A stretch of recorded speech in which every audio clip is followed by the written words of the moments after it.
Hi everyone, welcome to Balu IQ online classes. ఈ వీడియోలో మనం పాలిటీ కరెంట్ అఫైర్స్లో భాగంగా మనకి పబ్లిక్ అకౌంట్స్ కమిటీ చైర్మన్ని, అలాగే ఎస్టిమేట్స్ కమిటీ చైర్మన్ని, అలాగే ఎస్సీ ఎస్టీకి సంబంధించినటువంటి వెల్ఫేర్ కమిటీ చైర్మన్ని మనకి అపాయింట్ చేయడం జరిగిందనమాట. సో దానికి సంబంధించిన పూర్తి వివరాలు మనం ఈ వీడియోలో డిస్కస్ చేద్దామండి. అయితే మనకి పబ్లిక్ అకౌంట్స్ కమిటీ గురించి మనం రెగ్యులర్గా చదువుతుంటామండి. ఎందుకంటే మనకి భారతదేశంలో మనకి లైక్ 1919లో మనకి ఏదైతే మాంటెగు చేమ్స్ఫోర్డ్ రిఫార్మ్స్ వచ్చిందో అప్పటి కమిటీ ఇది, అంటే 1921లో ఏర్పాటు చేసిన కమిటీ అనమాట. మరి దీనికి సంబంధించిన పూర్తి వివరాలతో పాటు మిగతా కమిటీస్ వివరాలని మీకు కరెంట్ పాలిటీతో లింక్ చేసి నేను చెప్తాను ఈ వీడియోలోని. మరి మీరు కనుక ఫస్ట్ టైం మన బాలు ఐక్యూ ఛానల్ని విజిట్ చేస్తుంటే ఛానల్ని సబ్స్క్రైబ్ చేసుకోండి, అలాగే వీడియోని లైక్ చేసి మీ ఫ్రెండ్స్తో షేర్ చేసుకోండి. అలాగే మీకు కనుక full fledged Indian polity content కావాలని అనుకుంటే మన బాలు ఐక్యూ యాప్ని మీరు డౌన్లోడ్ చేసుకోండి.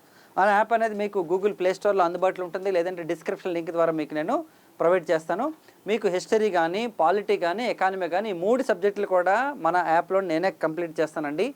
ఓకే, మిగతా ఏ ఫ్యాకల్టీ కూడా చెప్పరు. ఈ 3 అయితే నేనే చెప్తాను, ఇంక్లూడింగ్ ఏపీ హిస్టరీ కూడా నేనే చెప్తాను. బట్ మిగతా టాపిక్స్ ఏవైతే ఉన్నాయో వాటికి మాత్రం ఫ్యాకల్టీస్ని నేను మీకు అరేంజ్ చేశాను. ఫుల్ కోర్సెస్ కూడా మన దాంట్లో ఉన్నాయండి. లేదు సార్ ఓన్లీ మీ క్లాసెస్ కావాలనుకుంటే కూడా మీకు రీజనబుల్ ప్రైసెస్లో 6 months వ్యాలిడిటీతో మనం యాప్లో అయితే ఇవ్వడం జరిగింది. చాలా డీటెయిల్గా నీట్గా మీకు చెప్పడం జరిగింది క్లాసెస్. దానికి రిలేటెడ్ మెటీరియల్స్, టెస్ట్ సిరీస్ కూడా మీకు అందుబాటులో ఉంటుంది. మరోసారి చూద్దామండి. సో ఫస్ట్ ఆఫ్ ఆల్ తీసుకుంటే మనకి పబ్లిక్ అకౌంట్స్ కమిటీ అండి. సో పబ్లిక్ అకౌంట్స్ కమిటీకి రీసెంట్గా చైర్మన్ కంటే మనకి May 1st అంటే మనకి నిన్న ఎవరిని అపాయింట్ చేశారంటే కేసీ వేణుగోపాల్ గారిని అపాయింట్ చేశారండి. ఈయన ప్రజెంట్ లోక్సభ మెంబర్ అనమాట. కేరళ నుంచి ఎన్నిక కావడం జరిగింది. మరి కేరళ రాష్ట్రానికి చెందినటువంటి లోక్సభ సభ్యులైన కేసీ వేణుగోపాల్ గారు ఇదివరకు కూడా మనకి పిఎస్సీ చైర్మన్గా పనిచేశారు. ఇదివరకు వచ్చేసి మనకి యూపీఏ ప్రభుత్వంలో సివిల్ ఏవియేషన్కి అనమాట ఆయన సహాయ మంత్రిగా కూడా పనిచేయడం జరిగిందనమాట. మరి ఇంతకీ పబ్లిక్ అకౌంట్స్ కమిటీ యొక్క కాన్సెప్ట్ ఏంటంటే మనకి పబ్లిక్ అకౌంట్స్ కమిటీ ఏంటి అసలు ఇంతకిన్నో, ఏదైతే మనకి భారతదేశంలో ప్రజలకు సంబంధించినటువంటి అకౌంట్స్ ఉంటాయంటే లైక్ మనకి కన్సాలిడేట్ ఫండ్ కానీ లేదంటే ఇతర పద్దులు ఏవైతే ఉంటాయో దానికి సంబంధించి అనమాట రివ్యూ చేస్తుందండి. అలాగే కాగ్ రిపోర్ట్ ఉంది. కాగ్ ఏంటి మనకి controller and auditor general of India అనమాట. ఆర్టికల్ నెంబర్ 148 ప్రకారం మనకి కాగ్ ఉంటుందండి. ఈ కాగ్ ఇచ్చినటువంటి రిపోర్ట్ ఏదైతే ఉంటుందో లేదంటే కాగ్కి సంబంధించి ఒక వివరాలు తెలుసుకొని కాగ్ దగ్గర వివరాలు తీసుకొని పిఎస్ అనమాట మళ్ళీ దాన్ని అనాలిసిస్ చేస్తుంది. అనాలిసిస్ చేసిన తర్వాత ఆ రిపోర్ట్ అనమాట స్పీకర్కి ఇవ్వడం జరుగుతుందండి. చాలా ఇంపార్టెంట్ పబ్లిక్ అకౌంట్స్ కమిటీ అనేది. ఇన్ఫ్యాక్ట్ చెప్పాలంటే భారతదేశంలో ఓల్డెస్ట్ కమిటీ. అలాగే పబ్లిక్ అకౌంట్స్ కమిటీకి కాగ్ని ఏమని చెప్తారంటే మనకి పబ్లిక్ అకౌంట్స్ కమిటీ యొక్క కళ్ళు మరియు చెవులుగా చెప్తారండి. ఇయర్స్ అండ్ మనకి ఐస్గా చెప్తారనమాట పబ్లిక్ అకౌంట్స్ కమిటీకి. చాలా ఇంపార్టెంట్, కాగ్తో మంచి రిలేషన్ ఉంటుంది వీళ్ళకి. మరి పబ్లిక్ అకౌంట్స్ కమిటీ అనేది 1921లో మనకి ఎస్టాబ్లిష్ అయిందండి. అయితే ఇందులో ఎంతమంది సభ్యులు ఉంటారంటే 15+7 అనమాట. అంటే 15 మంది లోక్సభ నుంచి, 7 వచ్చేసి మనకి రాజ్యసభ నుంచి మెంబర్స్ ఉంటారనమాట. మరి 15 మెంబర్స్ అలాగే 7 మెంబర్స్ వచ్చేసి మనకి 1 year పాటు టైం పీరియడ్ ఉంటుందండి. గుర్తుపెట్టుకోండి, మనకి పార్లమెంటరీ కమిటీలు మొత్తం మనకి 24 ఉంటాయండి. 16+8 అనమాట. లోక్సభకి 16, లోక్సభ నుంచి 16 మనకు ఉంటాయి. అలాగే 8 రాజ్యసభ చైర్మన్ మనకి అపాయింట్ చేయడం జరుగుతుంది. మొత్తం 24 కమిటీస్ ఉంటాయన్నమాట. అలాగే ఉమ్మడి కమిటీలు కూడా ఉంటాయి. ఫర్ ఎగ్జాంపుల్ తీసుకుంటే మనకి పబ్లిక్ అకౌంట్స్ కమిటీ ఏంటి, లోక్సభ సభ్యులతోనే రాజ్యసభ సభ్యులతో కలిపి ఉంటుంది. అలాగే ఎస్టిమేట్స్ కమిటీ ఉందనుకోండి, ఎస్టిమేట్స్ కమిటీ కేవలం లోక్సభ సభ్యుల ద్వారా మాత్రమే ఉంటుందన్నమాట. మళ్ళీ అలాగే పబ్లిక్ అండర్టేకింగ్ కమిటీ తీసుకోండి ఎగ్జాంపుల్, అది కూడా మళ్ళీ 15+7 లోక్సభ నుంచి కొంతమంది, రాజ్యసభ నుంచి అంటే 15+7 ఉంటుంది అది కూడా. సో ఇలా ఏంటంటే మనకి చాలా కమిటీలు పనిచేస్తాయండి చాలా వర్క్స్ కోసం. మరి పబ్లిక్ అకౌంట్స్ కమిటీ ఏదైతే ఉంది ఇది మనకి 1921లో ఏర్పాటైంది. మరి దీనికి చైర్పర్సన్గా ఎవరు ఉంటారంటే మనకి ఇదివరకు వచ్చేసి ప్రభుత్వం నుంచే ఉండేవారండి యాక్చువల్లీ. కానీ ప్రజాపద్ధుల్ని డీల్ చేయడం కోసం, పబ్లిక్ తలకి అకౌంట్స్ అండ్ రీసెర్చ్ చేయడం కోసం మళ్ళీ గవర్నమెంట్లో ఉన్న సభ్యులే ఉండడం ఎందుకని ఉద్దేశంతో 1967లో ఒక సంప్రదాయం తీసుకొచ్చారండి. ఆ కన్వెన్షన్ ఏంటంటే మనకి ఎవరైతే అపోజిషన్ పార్టీ ఉంటారో ఆ అపోజిషన్ పార్టీలో ఒక మెంబర్ అనమాట చైర్పర్సన్గా స్పీకర్ అపాయింట్ చేస్తారనమాట. అలాగే మిగతా సభ్యులందరూ కూడా నైష్పత్తిక ప్రాతిపద సభ్యులు అనమాట. ఆ నైష్పత్తిక ప్రాతినిధ్య పద్ధతులు అనమాట వాళ్ళందరినీ కూడా ఎంపిక చేస్తారండి. చాలా ఇంపార్టెంట్. వీళ్ళ యొక్క టెన్యూర్ అనేది 1 year ఉంటుంది. దీన్ని శాశ్వత కమిటీ అంటారు. చాలామందికి డౌట్ ఉంటుంది, సార్ ఇది 1 year కదా, శాశ్వత కమిటీ ఏంటంటే కమిటీలో సభ్యులు 1 year టెన్యూర్ తప్ప కమిటీ మాత్రం ఎప్పటికీ రద్దు కాదండి. ఎందుకంటే పార్లమెంట్ మనకి 2 రకాల కమిటీలు ఉంటాయి. ఒకటి శాశ్వత కమిటీలు, రెండోది అడ్హక్ కమిటీలు. అడ్హక్ కమిటీ ఏంటంటే తాత్కాలిక కమిటీ అనమాట. ఫర్ ఎగ్జాంపుల్ ఏదైనా ఇష్యూ జరిగింది అనుకోండి, దాని మీద జేపీసీలు వేస్తారు. జేపీసీ అంటే మనకి జాయింట్ పార్లమెంటరీ కమిటీ అనమాట. ఆ జేపీసీ అనేది ఏంటి, that is an ad hoc committee. దీన్ని మనం ఏమంటారంటే మనం ఒకే తాత్కాలిక కమిటీకి చెప్తారు అనమాట. దీన్ని అడ్హక్ కమిటీ చెప్తారనమాట. సో చాలా ఇంపార్టెంట్. 1967లో మనకి అపోజిషన్ పార్టీకి చెందిన వ్యక్తులు అనమాట వేస్తారండి. అయితే మీకు కనుక తెలిస్తే ఆంధ్రప్రదేశ్లో పబ్లిక్ అకౌంట్స్ కమిటీ చైర్మన్ ఎవరు, తెలంగాణలో పబ్లిక్ అకౌంట్స్ కమిటీ చైర్మన్ ఎవరు చెప్పాలి. ఎందుకంటే మనకు అపోజిషన్ పార్టీల నుంచి చైర్మన్లు ఉంటారు పిఎస్సీలకి. చాలా ఇంపార్టెంట్. మరి రెండో కమిటీ తీసుకుందామంటే రెండో కమిటీ కూడా చైర్మన్ అపాయింట్ చేస్తారు. మరి అబ్జర్వ్ చేసినట్లయితే ఏంటి మనకి ఎస్టిమేట్స్ కమిటీ ఉంది కదా, మరి ఎస్టిమేట్స్ కమిటీకి తీసుకుంటే మనకి సంజయ్ జైస్వాల్ గారు అంటే భారతీయ జనతా పార్టీకి సంబంధించిన వ్యక్తులు అనమాట మనకి చైర్పర్సన్గా అపాయింట్ చేయడం జరిగిందండి. ఎస్టిమేట్స్ కమిటీకి ఉన్న స్పెషాలిటీ ఏంటంటే టోటల్ మెంబర్స్ లోక్సభ నుంచే ఉంటారండి. 30 members will be from Lok Sabha only. Okay, Rajya Sabha నుంచి ఎలాంటి సభ్యులు ఉంటారండి? చాలాసార్లు ఎగ్జామ్స్లో క్వశ్చన్ అడిగాడు మనకి. కేవలం లోక్సభ నుంచి మాత్రమే సభ్యులు ఉన్నటువంటి కమిటీ ఏదంటే మనకి ఎస్టిమేట్స్ కమిటీ, అంచనాల సంఘం అనమాట. ఈ అంచనాల సంఘం యొక్క స్పెషాలిటీ ఏంటంటే మనకి భారతదేశంలో బడ్జెట్ పెడతారు కదండి, ఈ బడ్జెట్కి సంబంధించినటువంటి అంచనాలను తయారు చేస్తుంది ఇదే. ఓకే, అంటే ఎంత ఖర్చు పెట్టాలి, అలాగే ఏదైనా శాఖ కనుక ఎక్కువ ఎక్స్పెండిచర్ అయిపోయింది అనుకోండి, అంత ఎక్స్పెండిచర్ అనేది ఎందుకు అంత అయింది, ఇవన్నీ కూడా హ్యాండిల్ చేసేది మనకి వచ్చేసి ఎస్టిమేట్స్ కమిటీ అనమాట. అలాగే ఏవైనా సరే అనవసరమైన ఎక్స్పెండిచర్లు అయినా సరే గవర్నమెంట్కి అనమాట తన యొక్క నిర్ణయాలు చెప్పడం జరుగుతుంది. సో చాలా ఇంపార్టెంట్ అండి ఈ ఎస్టిమేట్స్ కమిటీ కూడా. ఇందులో 30 మంది సభ్యులు ఉంటారనమాట. ఇది కూడా మనకి ప్రతి సంవత్సరం చేంజెస్ అవుతూ ఉంటారు. అయితే ఈ పబ్లిక్ అకౌంట్స్ కమిటీని అలాగే ఎస్టిమేట్స్ కమిటీని రెండింటినీ కలిపి ఏమని చెప్తారంటే మనకి okay twin committees of the parliament అంటారండి. Twin committees of the parliament అంటారండి. అలాగే ఈ రెండింటిని కలిపి పొదుపు కమిటీలు అంటారనమాట. ఏంటండి, పొదుపు కమిటీలుగా చెప్తారనమాట రెండు కమిటీలు కూడా. చాలా ఇంపార్టెంట్ అండి పొదుపు కమిటీలు, లేదా విచ్ ఆఫ్ ద ఫాలోయింగ్ ఓకేనండి committees are called twin committees of the parliament అంటే పిఎస్సీ అండ్ ఎస్టిమేట్స్ కమిటీ అనమాట.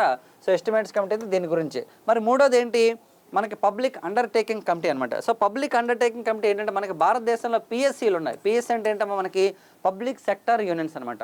దీనికి మరో పేరే సిపిఎస్సి, అంటే మనకి సెంట్రల్ పబ్లిక్ సెక్టర్ ఎంటర్ప్రైజెస్ అంటాం అనమాట. ఈ సిపిఎస్సిలో ఏమవుతుందంటే మనకి ఓకే కనీసం 51% గవర్నమెంట్ షేర్ ఉండి మిగతా 49%లో ప్రైవేట్ వాళ్ళకి షేర్ ఇస్తే దాన్ని పబ్లిక్ సెక్టర్ యూనియన్గా మనం చెప్తారు. సాధారణంగా గవర్నమెంట్ సెక్టర్కి సంబంధించిన అమౌంటే ఎక్కువ ఉంటుంది, దాదాపు 60-70% వరకు ఉంటుందండి. అయితే ఇందులో ఏం చేస్తుంటారంటే మనకి డబ్బు అమ్మేస్తుంటారు అనమాట. ఎవరికి షేర్లు అనేది బయటకు అమ్ముతుంటారు అనమాట.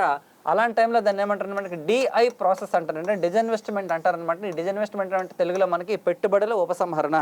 సో ఎలాంటి పబ్లిక్ సెక్టర్ యూనియన్స్లో డిజిన్వెస్ట్మెంట్లు చేయాలి, అలాగే పబ్లిక్ సెక్టర్ యూనియన్స్ అలాగే హెల్త్ ఎలా ఉంది అంటే ఫైనాన్షియల్ హెల్త్ అనేది ఎలా ఉంది.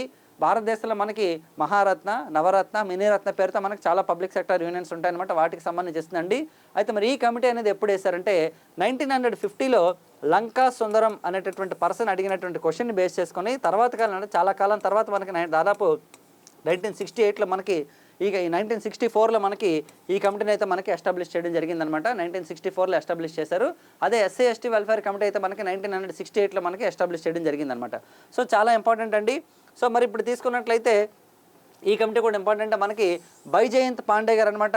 ఓకే, ఈ కమిటీకి మనకి ఏదైతే పబ్లిక్ అండర్టేకింగ్ కమిటీ ఉందో దానికి చైర్పర్సన్గా ఉన్నారండి. మరి ఇందులో ఎంతమంది సభ్యులు ఉంటారు? పబ్లిక్ అండర్టేకింగ్ కమిటీలో కూడా మనకి ఎంతమంది సభ్యులు ఉంటారంటే 22 మంది ఉంటారు. అంటే 15 మంది లోక్సభ నుంచి, 7 మెంబర్స్ రాజ్యసభ నుంచి. సో ఇప్పుడు మనం తెలుసుకోవాల్సిన విషయం ఏంటంటే there are 3 financial parliamentary committees అనమాట. అందులో ఒకటి public accounts committee, second committee is estimates committee, మూడోది వచ్చేసి మనకి పబ్లిక్ అండర్టేకింగ్ కమిటీ అండి. Public undertaking. So public accounts committee 22 members, estimates committee 30 members, ఇది వచ్చేసి మళ్ళీ అగైన్ 22 అనమాట. సో ఇక్కడేంటి మనకి లోక్సభ ప్లస్ రాజ్యసభ, ఇక్కడ వచ్చేసి మనకి లోక్సభ ప్లస్ రాజ్యసభ, ఇది completely Lok Sabha. So very very important. మరి నెక్స్ట్ ఏంటి, రీసెంట్గా అపాయింట్ చేసిన కమిటీలో తీసుకుంటే మనకి షెడ్యూల్ కాస్ట్ మరియు షెడ్యూల్ ట్రైబ్స్కి సంబంధించినటువంటి వెల్ఫేర్ కమిటీ అండి. ఇది గుర్తుపెట్టుకోండి, ఎంతమంది సభ్యులు ఉంటారని చాలాసార్లు అడిగారు ఎగ్జామ్లో. మనకి 20 మంది లోక్సభ నుంచి, 10 మంది రాజ్యసభ నుంచి ఉంటారండి. సో మొత్తం మనకి 30 మెంబర్స్ ఉంటారు ఇందులో. మరి ఈ క్వశ్చన్ ఎప్పుడు అడిగారంటే 2016లో ఏపీపీఎస్సీ గ్రూప్ 2 నోటిఫికేషన్ ఇచ్చారు. 2017 ఫిబ్రవరిలో ప్రిలిమినరీ ఎగ్జామ్ జరిగినప్పుడు 50 మార్క్స్ ఇండియన్ పాలిటీ ఉంటే ఆ 50 మార్క్స్లో అనమాట ఈ క్వశ్చన్ కూడా అడిగారండి. మొత్తం సభ్యుల సంఖ్య ఎంత అంటే మనకి 30 మెంబర్స్ ఉంటారనమాట.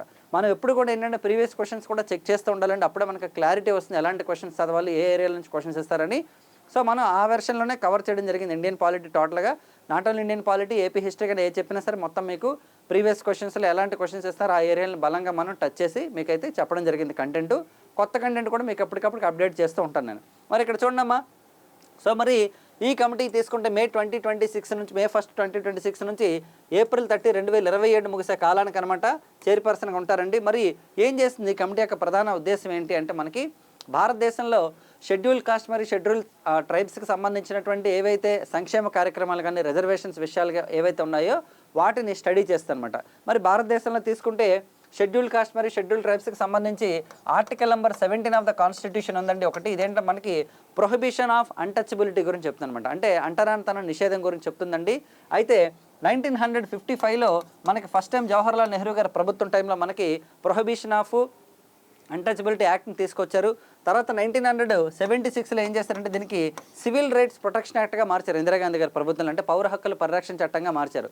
కానీ తర్వాత కాలంలో 1989లో ఎస్సీ అండ్ ఎస్టీ అట్రాసిటీస్ యాక్ట్గా మనకి విశ్వనాథ ప్రతాప్ సింగ్ గారి ప్రభుత్వం అనమాట తీసుకురావడం జరిగిందండి. మరి ఈ చట్టం ఏదైతే ఉందో దీని యొక్క అమలును పరిశీలిస్తుంది ఈ కమిటీ. అలాగే నెక్స్ట్ వచ్చేసి మనకి రిజర్వేషన్స్ ఏవైతే మనకి భారతదేశంలో 15% షెడ్యూల్డ్ కాస్ట్లకి, అలాగే 7.5 వచ్చేసి మనకి షెడ్యూల్డ్ ట్రైబ్స్కి ఎడ్యుకేషన్లో రిజర్వేషన్స్ ఉన్నాయి, ఎంప్లాయ్మెంట్లో రిజర్వేషన్స్ ఉన్నాయి, అలాగే లోక్సభ ప్లస్ అసెంబ్లీలో తీసుకుంటూ కూడా మనకి రిజర్వేషన్స్ ఉన్నాయన్నమాట. మరి ఈ రిజర్వేషన్స్ అనేది ఎప్పుడు ఇచ్చారు? మనకి ఫస్ట్ కాన్స్టిట్యూషన్ అమెండ్మెంట్ ద్వారా 1951లో జవహర్లాల్ నెహ్రూ గారి ప్రభుత్వం టైంలో మనకి 15 and 7% రిజర్వేషన్ అయితే ఇవ్వడం జరిగిందండి. సో ప్రజెంట్ వచ్చేసి 22% రిజర్వేషన్ ఉందన్నమాట.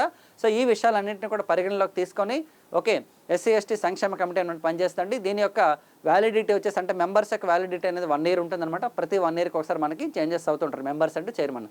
సో ఇవ్వండి ఈ వీడియోకి సంబంధించినటువంటి కంటెంట్. సో మీకు ఏది వచ్చినా సరే, ఇంకా రీసెంట్గా చెప్పాలంటే పార్లమెంటరీ ప్రివిలేజ్ కమిటీ కూడా ఏర్పాటు చేస్తారంటే దానికి రవిశంకర్ ప్రసాద్ గారిని చైర్పర్సన్గా అపాయింట్ చేస్తారు. అది కూడా నేను మీకు వీడియో చేశాను. తర్వాత మనకి May 4th ఎలక్షన్ రిజల్ట్స్ వస్తాయి. ఎలక్షన్ రిజల్ట్స్ వచ్చినప్పుడు కంప్లీట్గా మొత్తం మనకి వెస్ట్ బెంగాల్లో కానీ, కేరళ కానీ, తమిళనాడు కానీ, పాండిచ్చేరికి సంబంధించి, అస్సాంకి సంబంధించి ఏవైతే మనకి స్టేట్స్లో జరిగాయో ఆ ఎలక్షన్స్కి సంబంధించిన రిజల్ట్ అనేది మీకు అక్కడ ఉన్న అసెంబ్లీ స్థానాలు, ఏ పొలిటికల్ పార్టీకి ఎన్ని వచ్చాయి మొత్తం అన్నీ చెప్దామండి. వీలైతే మనం ఎగ్జిట్ పోల్ అంటే ఏంటనేది కూడా ఒక క్లాస్ అయితే పెట్టుకుందాం అన్నట్టు. వీలైతే రేపు నేను చేస్తాను వీడియో. ఇండియన్ పాలిటిక్స్ సంబంధించి మీకు అత్యంత సింపుల్గా నేర్పించడానికి మనం ట్రై చేస్తామండి. మీకు హిస్టరీ కానీ, పాలిటీ కానీ, ఎకానమీ కానీ మీకు కరెంట్ డేటా చేస్తున్నాము. ప్లస్ రీసెంట్గా ఎకానమీ కరెంట్ అఫైర్స్ కూడా చేశానండి. సో మన ఛానల్ని సబ్స్క్రైబ్ చేసుకోండి. మీరు గ్రూప్ 2 ప్రిపేర్ అవుతున్నా, ఏపీ ఎస్ఐపిసి, టీఎస్ ఎస్ఐపిసికి ప్రిపేర్ అవుతున్నా, ఏపీ తెలంగాణలో ఏ ఎగ్జామ్ ప్రిపేర్ అయినా, సెంట్రల్కి ప్రిపేర్ అయినా డెఫినెట్గా మన క్లాసెస్ అయితే మీకు సింపుల్గా ఉంటాయి. డిస్క్రిప్షన్లో లింక్ ఉంటుంది. ఒకవేళ మీరు ఏపీ గ్రూప్ 2కి సంబంధించిన ఫుల్ కోర్స్ కావాలంటే కూడా మీరు తీసుకోవచ్చండి. చాలా మెజారిటీ సబ్జెక్ట్స్ నేనే హ్యాండిల్ చేశాను. అందులో కరెంట్ అఫైర్స్ కూడా చెప్పడం జరుగుతుంది. సో దానికి సంబంధించిన డీటెయిల్స్ అన్నీ కూడా నేను మీకు కింద యాప్లో లింక్లో ఇస్తాను. మీకు అది డౌన్లోడ్ చేసుకోండి. నెక్స్ట్ వీడియోలో మళ్ళీ కలుద్దాం. Thank you so much and wish you all the best.